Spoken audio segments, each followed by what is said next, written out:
You're listening to The Bold Blueprint with Claire Bartlett. This is the go-to podcast for business owners who are ready to be bold, step into your power and claim the success that you deserve. So whether you're an established business or just starting out, this podcast is your weekly dose of unapologetic inspiration, empowerment and actionable advice to take your business to the next level. So whether it's the highs, the lows, or everything in between, I'm here to help you build a business that reflects who you truly are. Today's episode is brought to you by Xero Accounting Software, a champion of small businesses and a proud sponsor of the Bold Blueprint podcast. Managing your business finances can feel overwhelming, but Xero simplifies it all and gives you the power to keep your books in order and your mind on growth. Xero have amazingly offered a 50% discount off your first 3 months with them. So if you'd like to take advantage of this amazing deal, just follow the link in the show note. But for now, let's jump into this week's episode. Hello, everybody, and welcome to this week's episode of The Bold Blueprint. Today, I am joined by Naomi Holbrook, who is the unconventional weight loss coach. Now, I know some of you might be thinking, well, hang on, Claire, this is a business podcast. What on earth is Naomi doing here? And I promise you, it will all make sense. So, Naomi, thank you so much for joining us this week. Thank you for having me. Thanks for asking me on. I'm really excited to have this conversation because, again, I think it's an area that, we don't necessarily think about as entrepreneurs, and actually we're always the bottom of the pile. So, first of all, can you just introduce yourself, tell us about your journey and how you became to be the unconventional weight loss coach? Yeah, absolutely. So I really help to dispel the myths and to break the, toxic diet culture that so many women have inherited, but also help them to feel free inside their bodies without the guilt, restriction, and all the kind of labels that they've probably put on themselves. And how that transpired was I struggled with my weight. And actually, if I look back, I didn't struggle with my weight at a young age. I struggled with my body image, with my perception of myself from a young age. Saw my mum, when I was kind of in my teens, my mum who was in her 40s, watched her diet, watched her struggle with her body image.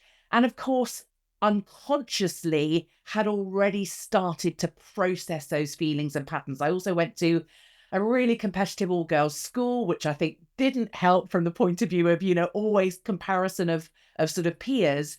But I started my first diets at 14, and that carried on until I was 39, and my weight fluctuated and dropped, and I dieted and I restricted and I overate and I did all those things. And at 39, my health was in the worst possible place, diagnosed pre-diabetic, chronic pain. I'd suffered with depression for the best part of 30 years. I lost my mum when I was a teenager, and that had a massive impact. And also I now realized that food became that friend, that comfort, all those different things throughout life. So 39, I decided to take control of my own health, lost, sort of nearly 70 pounds, and not through dieting, but this time through sustainable lifestyle sort of choices and changes.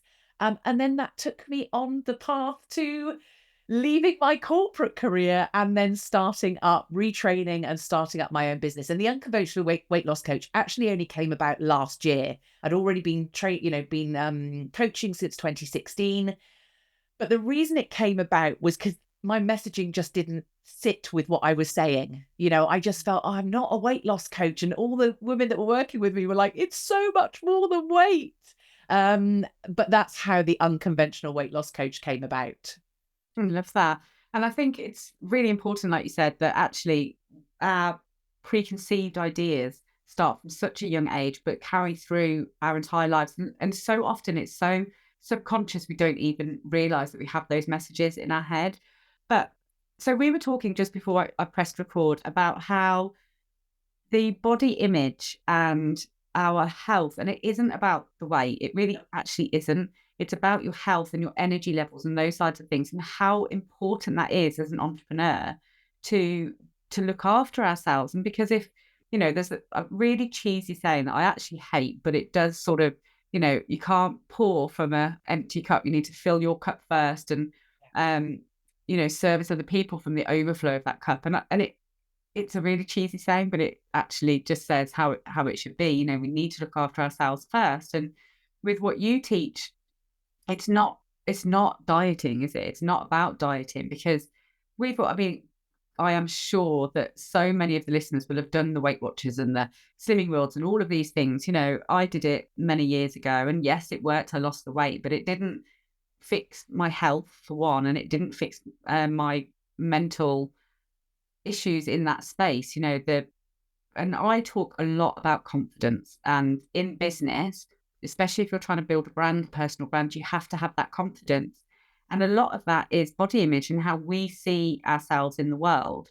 So working with you and just actually starting to prioritize yourself can really help with that, can't it? Oh, massively. And there's not one woman that has come to me and not had guilt attached to looking after themselves. And again, you say about so much of it is preconditioned. And I talk about my mum a lot. And, sometimes I feel a bit like maybe I shouldn't do. But again, she worked so hard, and she was a nurse. So I guess her personality and everything was all about giving to others. And I saw her literally burn herself out. And it's why at 52, she died from a chronic illness.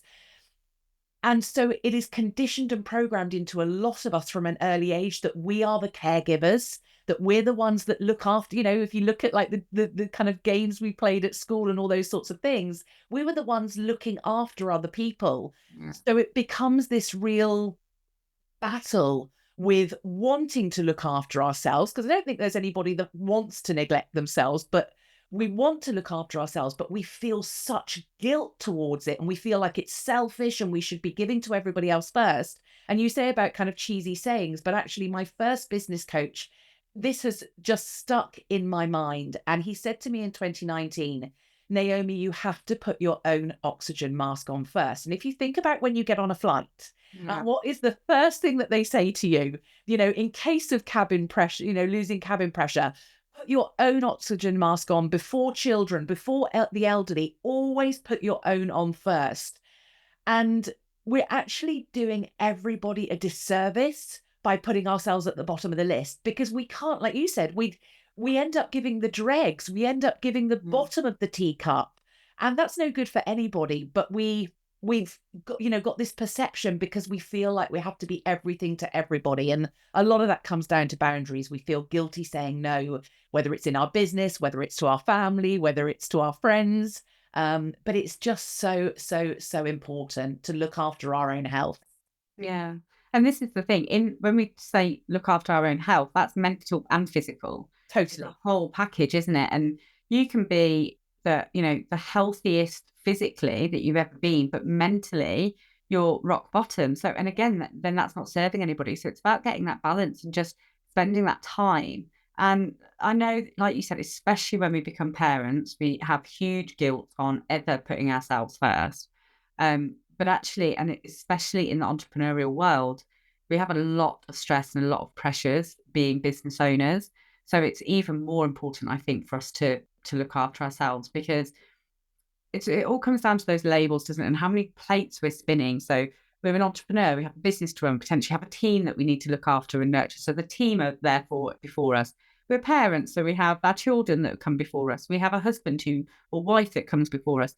We have all of these people, and as your success grows, the amount of people that you are putting before you also grows. And this is where, burnout is such a trigger word at the moment, isn't it? And I think it's actually overused and understood. Yes, I agree. But we are all on that path where we're running ourselves down and just constantly, we've got to go, we've got to go, we've got to work.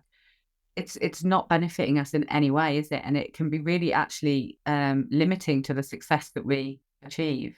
Yeah, and it limits our creativity. And I see that in myself. I make sure that I create time within my working week and my business week to, whether it's get out for a walk, even if it means, doubling up that time and actually responding to messages whilst I'm out.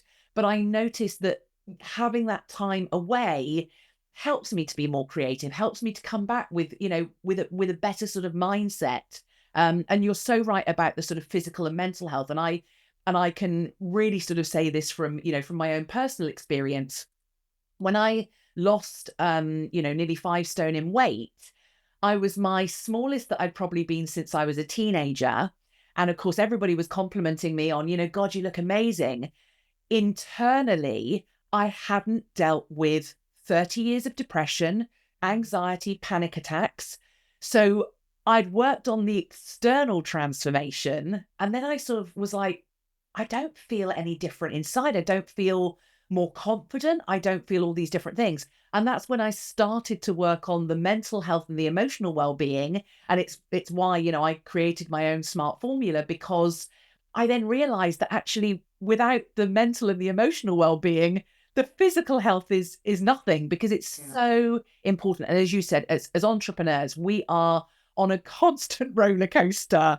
And I'm going to use that word resilience, which I think, again, sometimes gets used in the wrong way. Resilience isn't about, like powering through. Resilience is feeling that real inner strength of, I'm going to be okay, whatever happens, and not kind of like that real masculine energy of pushing, but actually leaning into that feminine energy of, I've got this, I can handle this. But actually, sometimes, I said this to one of my clients yesterday, sometimes we've got to slow down to speed up. Yeah. But we just, again, we kind of like the next thing, what's coming next. And it's fueled by the world that we live in, and modern day living, and the dopamine hits, and the social media, and all the new different, the new things that are constantly coming, and we've got to keep up with these algorithms, and we've got to do this. But sometimes we just have to say, what do I need amongst all of this? Yeah, it's so true. I don't know where I saw this actually. I don't know whether it was it might have been Stephen Bartlett, but I saw something where you see a child in India, for instance, in one of the rural villages in India, a bowl of rice and some clean water is like the absolute pinnacle of their life. Yeah. Whereas to us in where we live, that's absolute rock bottom. So it's your perception of your surroundings, and for us, when we look around and we see so much on social media, all these glamorous lives, all these people saying how successful they are, and it gives us a feeling of inadequacy, I think. And then we're constantly pushing against that. Well, we want more all the time. And actually, if you just sit back and stop trying to keep up with the Joneses, just be like, what do I want? What am I happy with? What gives me contentment and gratitude? And I think that is such a beautiful place if you can get yourself to that spot. But it takes work, and it's actually there's no ending to that either, is there? Really, no, natural. It's really funny you should say that. I'm always having this conversation with clients, and I think, again, if I kind of reconnect it to the weight loss journey, the reason so many people do not sustain their weight loss is because they're aiming for a goal, like whether it's to get to a certain dress size, whether it's to be in a certain thing for a certain wedding or an anniversary. And one thing I say is, it's a continual journey, just like entrepreneurship is. You never get there and that's it, it's done. It's the daily actions that sustain the success and that sort of keep you going. So yeah, I agree. It isn't just once done. It gets easier, and you get more, you get better. But actually it's a continual journey. Yeah. It's about having that self-awareness, isn't it? And that understanding. Like you say, if we look at the health journey, you might say, I want to be able to run a 5K, or I want to, whatever. And that's the goal, that's the target. So you get to that point, and then if you haven't done the internal work, and this is what happened to me, and it's happened to thousands of other people, if you haven't done any internal work, the next day you're back on the couch and you're like, well, I've achieved that, great. And then you lose everything that you've worked on. So it's about building in daily habits, I suppose, which we talk about in business. Make sure you have those daily habits and the compounding effect. It's the same in weight loss and health, and just generally prioritizing yourself, isn't it? Yeah, completely. And also what I think I want to say is that it's not complicated. A bit like business, we've overcomplicated things, or like you say, we start looking for the new shiny object. And actually the truth is, it's the unsexy stuff that works. It's the boring, mundane, dull. And I was saying to somebody the other day, You know what? I love boring now. Isn't it weird? I used to like crave the dopamine, crave the like, whether it was the nights out or the glass of wine or whatever. And now I just crave the like early night and the going out for the walk in nature. And I think it's really important, whether it's business or health, it's not complicated. A lot of industries have made it complicated because then that keeps you as a customer for that. Exactly, they cash in. Yeah. And also, if they don't educate you and they just make something overcomplicated with their own language or whatever it might be, then you're sort of almost stuck in there and you're scared to move anywhere else. But it is simple, and it is about sometimes the smallest daily habits that make the biggest impact over time. It's not the huge steps. It's always the little steps that are compounded. Yeah, yeah, it is. So if we talk about, there's be listeners listening saying, this is all sounds great, but what really is the benefit of me doing this? How will it benefit the business? So what would you say are the sort of the key points where if you start prioritizing yourself and looking after your health, and as we've said, it's not necessarily about actually losing weight. For some people, it's purely just a health thing. If you're looking at that, how will I benefit? How will my life benefit? And how will my business benefit? Yeah. So I think the biggest thing, and I work with a lot of female entrepreneurs, but I also work with a lot of career women.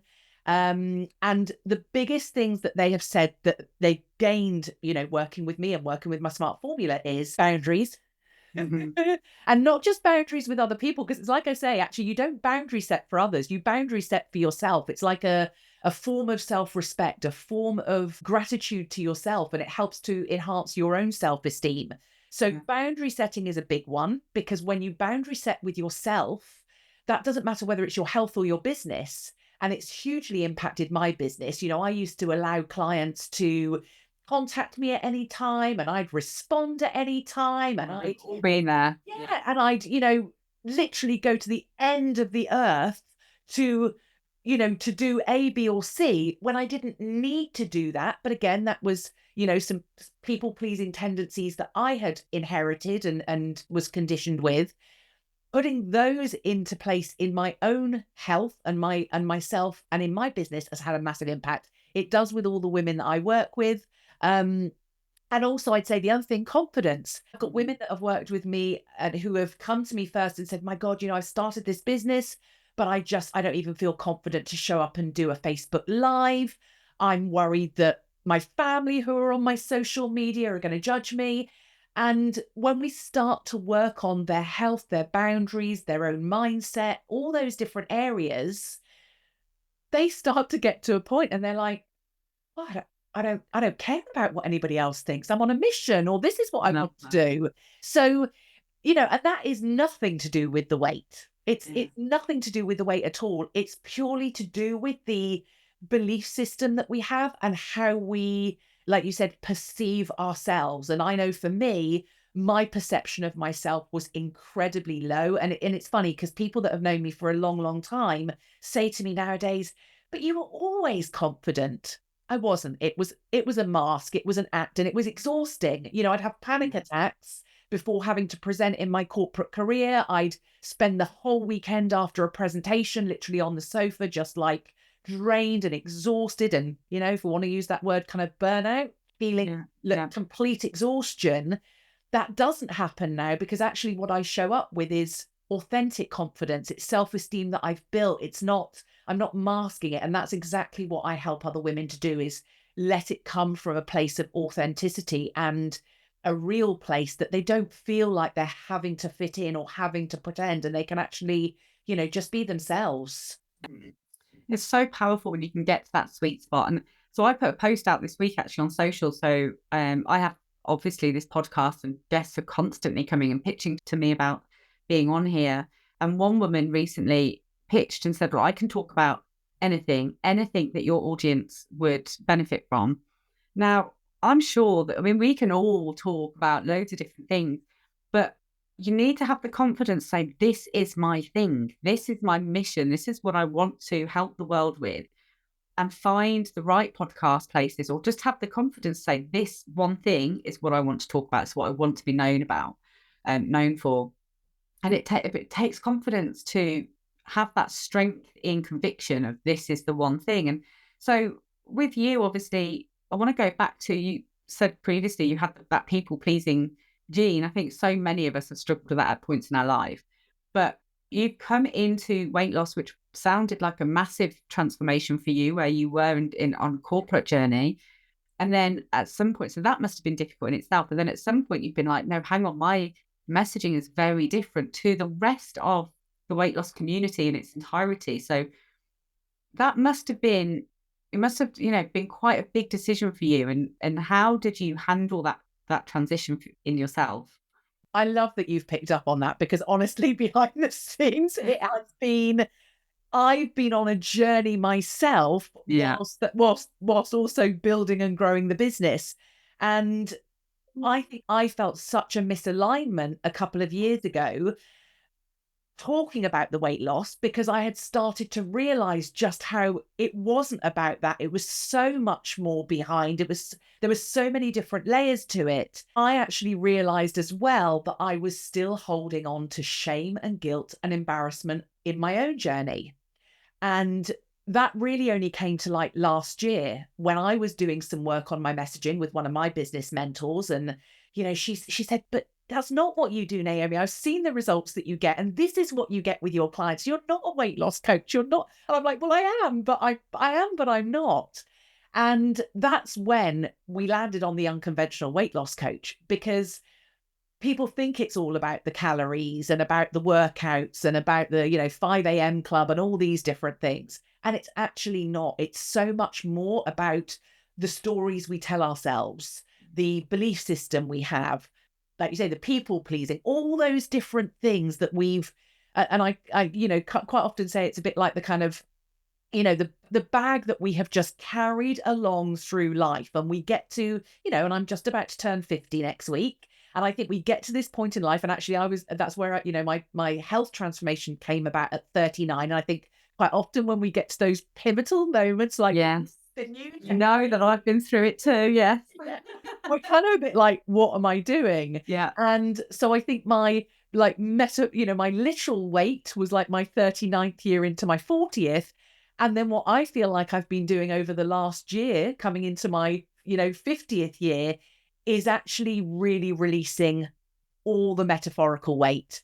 And I feel like finally, I wouldn't have even probably been able to do this podcast a year ago, because I still had that self-doubt of, who am I? What's my real message? Who am I showing up as? I probably would have been that woman that messaged you and said, hey, I can talk about anything to your audience. When I saw your post this week, it really resonated, because I was like, I own what I do now, and it won't fit for everybody, and it won't appeal to everybody. Thing about it, isn't it? That is the beauty in it. Yes. This is what I said, if we try and attract everybody, we end up connecting with nobody. We have to be really clear in our messaging. And the weight loss for you really is sort of the byproduct. It's something that happens accidentally with the rest of the work. And that's why I love, so you have a book, I think it's just been released. Yes. This week, I believe, and it's called Your Weight Is Not the Problem. And I absolutely love that, because it's so true, isn't it? The weight is the aftermath and the byproduct of us not loving ourselves enough and not having that faith, and not looking after ourselves. And that's just I suppose, the physical appearance of that self-neglect, really, isn't it? Yeah, it's like the manifestation of it. And it took me, 27 years of yo-yo dieting and disordered eating. And I've only owned that in the last year. I was so ashamed and so embarrassed that for nearly 30 years, I had such a disordered relationship with food that I couldn't even talk about it as a weight loss coach. And then last year I was like, I need to own every piece of this, for me, and to honor what I've been through, but also to help other women. And so this book for me is just, I feel like, the guide that I needed 5 years ago, 10 years ago, 15, 20 years ago. And you're right, and I always use that terminology that actually the weight is just a byproduct. The weight loss is a byproduct. It's all the other areas that, when you're looking after your health, when you've got your boundaries in place, when you understand how you work. I didn't even know that I could reprogram my neural pathways. I didn't even know what a neural pathway was. And it's only in learning those science-backed modalities and now teaching them that everything makes so much sense. And you can understand why, certain times of your life, or why relationships, or why career, or why business, you can start to understand things and lean into them. I always say, if something triggers you, don't walk away from the trigger. Don't hide from the trigger. That's when the problem happens. Sit with it. Yeah. Work through it. What is it that's triggering you? What is it that's uncomfortable? But I think, again, we often are in a world where we want to just soothe the problem, or put the trigger warning out there before we say something. And I know for, firsthand, that all those things keep fueling the feelings behind it, the failure, the embarrassment, the guilt, the shame, all those different things. So yeah, it's about showing up wholeheartedly as you are. That's the thing, isn't it? It's not an easy journey. We all have a lot of baggage, like you say, that we've carried from our past. And it's about, I suppose, you need to be bold, and you need to face up to those elements. And it doesn't happen instantly. Like you said, you handled some of them, and then almost 10 years later, you're ready to handle the next ones. It's not an instant overnight fix for anything. And business isn't either. When we will all come up against challenges. So you said that only last year, probably, you wouldn't have been able to do the podcast, or you wouldn't have been as bold with your statement, this is who I am and this is what I do. It was the same for me.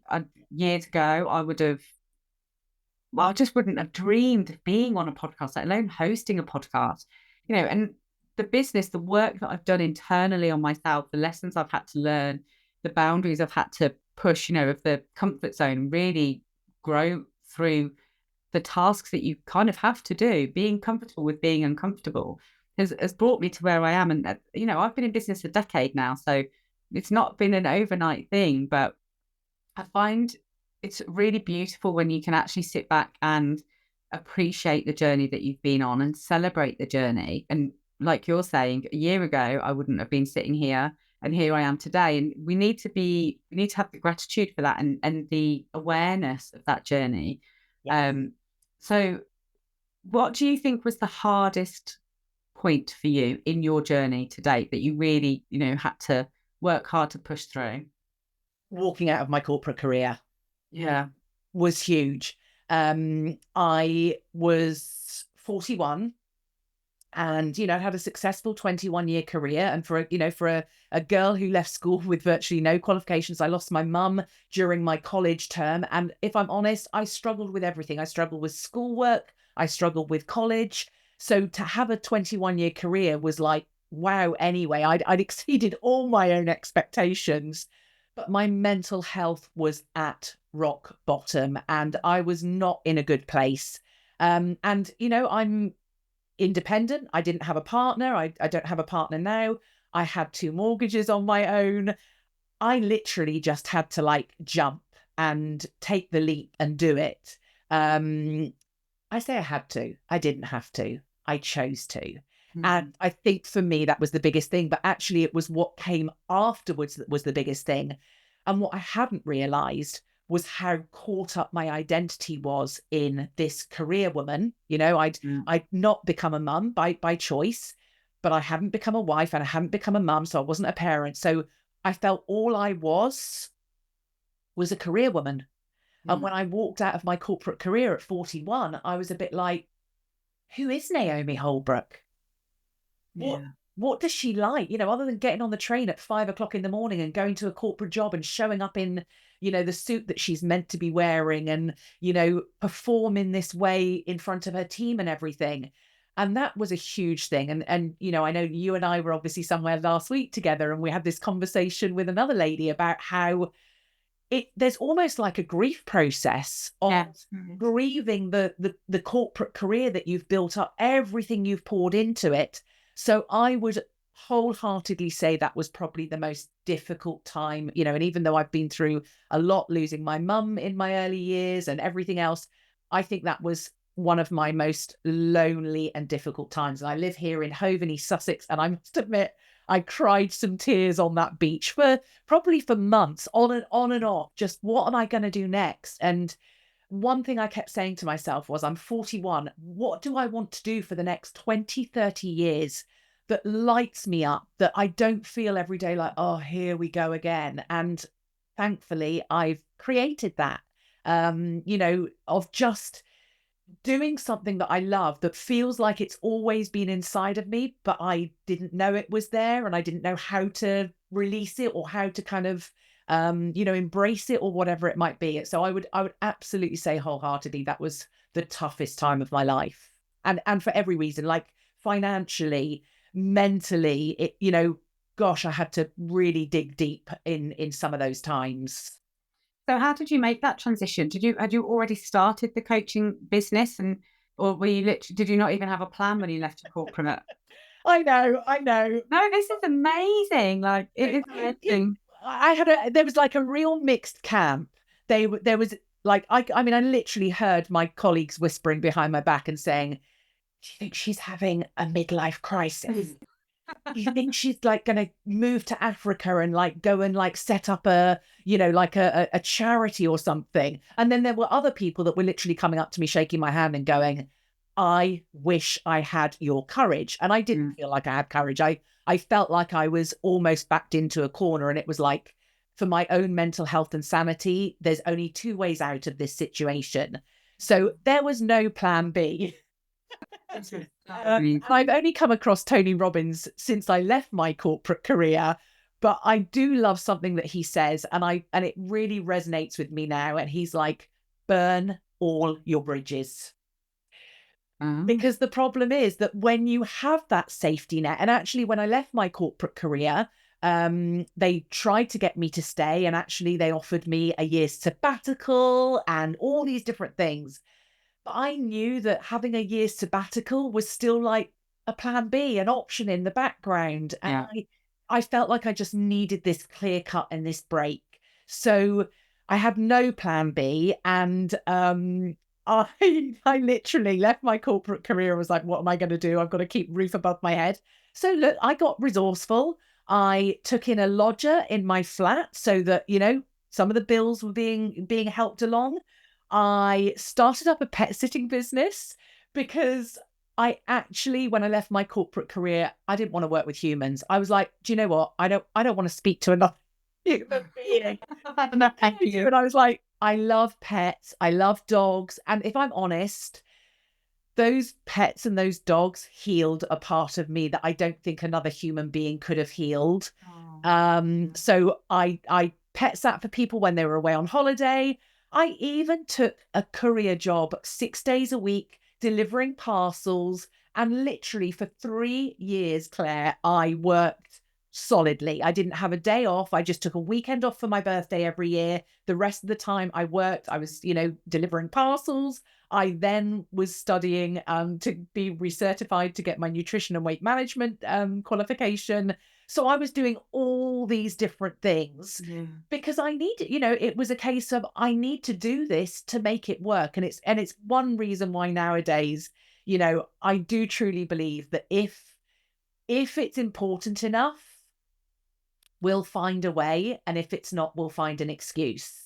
100%. Yeah. Can't agree more. Yeah. And funny enough, I've just had a bracelet sort of commissioned for my 50th birthday. And I was like, I want something really powerful put on it. And pretty much since 2019, or 2016, when I walked out of my career, my little mantra has been, I'll find a way. And I've had that put on there because I think we so often say, oh, I haven't got the time, I haven't got the money. And we say we haven't got the money, and then we go on the holidays and we buy the frivolous rubbish and we go out for all the drinks and all these different things. But it's just what's important to us. And what was important to me was changing my life, not just changing my job, but actually having the ability to completely change and transform every area of my life. Yeah. It was the freedom of choice for yourself. and the ownership of your own life. And I think it's so often we get on the hamster wheel and you just stay on it. You don't see a way out of it at all. And so when I left my corporate career to set up my own business 10 years ago, I was the same. I got a job in a pub serving pints because I was like, I still need to be bringing them some income. The business is not going to be overnight bringing me in what I need. So I'll go and serve pints. So, luckily the business did grow very quickly and I actually didn't do it for very long, but I would have happily continued that for quite a while if that was what I needed to do, because it gave me the freedom to be there for my daughter and what I needed at that point in that chapter in my life. So I love that you would much have preferred to have that ownership of your life and be currying parcels and, pet sitting than getting your probably very good wage in a corporate career. But it's about having that self-belief, I suppose. And like you say, I will make it through. I will find a way. Yeah. And that self-belief has been a learned behavior because if I'm honest, when I walked out of my corporate career, I was petrified. I didn't believe that I'd be here today, with the business that I've got, with the clients that I've got, doing what I love, having conversations like this. But each time I've either failed or, learned something from it, or each time I've actually succeeded, like I always say with my clients, belief it's a habit, it's a behavior. When we get a little bit of belief in one area, it fuels the next bit, it fuels the next bit and the next bit. And that's what's happened, is that belief has become, a learned habit and a learned behavior. I think that's so powerful. And it's exactly the same, as what happened to me when we started. Didn't believe that it would really even be able to feel like 2 days of my time. I speak quite openly about this because I had never envisioned anything as big as what I built. It just was never in my line of sight at all. But gradually, I won the first client. That gave me the confidence to go out for the second client. And it comes over time. It's like a snowball compounding effect. And now if I face a challenge or something goes wrong, it does not impact me anywhere near how it did in the beginning, because I'm like, well, it's a lesson learned or whatever, move on to the next thing. Like it barely chips my armor at all anymore, whereas it would have been, fatal in the very beginning. So it's such a powerful energy. Absolutely. And so many people, they see the transformation, they don't see all the little steps that you take, and the steps backwards. We've all had that happen where, things go backwards before it can kind of go forwards again. But absolutely. Yeah, I love that. Naomi, thank you so much for joining me today. I've really loved our conversation. So big question, if people are interested in learning more about how you work or buying the book, where can they find you and find that information? Absolutely. Well, first of all, I want to say thank you so much, because it's been an absolute joy chatting with you. So www.theunconventionalweightlosscoach.com is my website. Links and everything are on there. But Instagram, I'm Naomi Holbrook Coach, and Facebook, just Naomi Holbrook. And the book is on Amazon. Amazing. I'll put all the links in the show notes for everyone as well. But just thank you so much. I hope the listeners have gained loads from that, and it might have sparked a few questions and a few thoughts for them. So thank you for listening and joining us again this week, and I will speak to you all next week. Take care. I hope you have enjoyed today's episode, which was brought to you by Xero Accounting Software, a champion of small businesses and a proud sponsor of the Bold Blueprint podcast. If you're running a small business and you are dreaming big, then Xero is here to help make those dreams a reality. Xero is all about supporting entrepreneurs just like you, who are not just running businesses, but are also changing the game. So whether you're just starting out or you're scaling up, join a global community of small businesses who trust Xero to manage their finances efficiently.